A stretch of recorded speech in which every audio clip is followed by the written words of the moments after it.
ইরাকের আকাশে আবারও ড্রোনের গর্জন, মাটিতে আবারও যেন নেমে এলো মিসাইলের কালো ঝড়।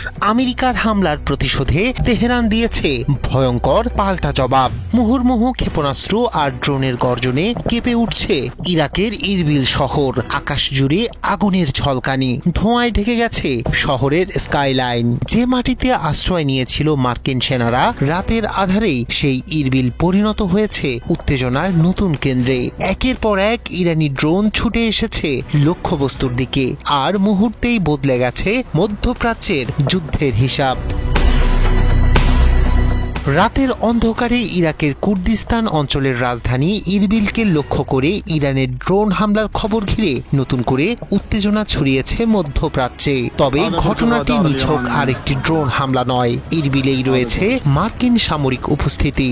আর অতীতেও ইরান ও ইরাক সমর্থিত গোষ্ঠীগুলো সেখানে মার্কিন ঘাঁটি ও সংশ্লিষ্ট স্থাপনাকে লক্ষ্য করেছে। এরই মধ্যে ইরানি কুর্দি বিরোধী গোষ্ঠীগুলোর অবস্থানকে কেন্দ্র করে তেহরান ও ইরাকি কুর্দিস্তানের মধ্যে দীর্ঘদিনের উত্তেজনাও নতুন মাত্রা পেয়েছে। ইরানের অভিযোগ, এসব গোষ্ঠী ইরাকের উত্তরাঞ্চল থেকে ইরানের বিরুদ্ধে তৎপরতা চালায়। সাম্প্রতিক মাসগুলোতে তাদের অবস্থান লক্ষ্য করে একাধিক ক্ষেপণাস্ত্র ও ড্রোন হামলার খবরও সামনে এসেছে।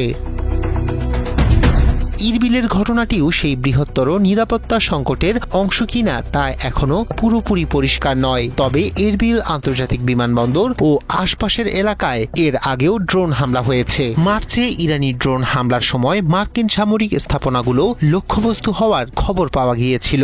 সবচেয়ে গুরুত্বপূর্ণ বিষয়, ইরাকি কুর্দিস্তান এখন এমন এক ভৌগোলিক অবস্থানে রয়েছে যেখানে একই সঙ্গে রয়েছে মার্কিন সামরিক ও কূটনৈতিক স্থাপনা, কুর্দি বাহিনী এবং ইরান বিরোধী কুর্দি গোষ্ঠীগুলোর উপস্থিতি। ফলে তেহরান ও ওয়াশিংটনের সংঘাত যত বাড়ছে, এরবিলও তত বেশি ঝুঁকির মধ্যে পড়েছে। এর আগে কুর্দিস্তান অঞ্চলে শত শত ড্রোন ও ক্ষেপণাস্ত্র হামলার হিসাব সামনে এসেছে। এসব হামলায় হতাহত হয় অনেকে।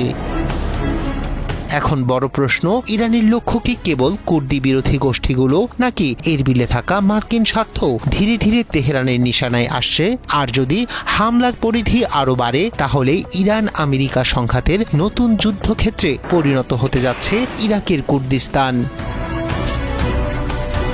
রায়হান কবির, শুভ্র, ৭১।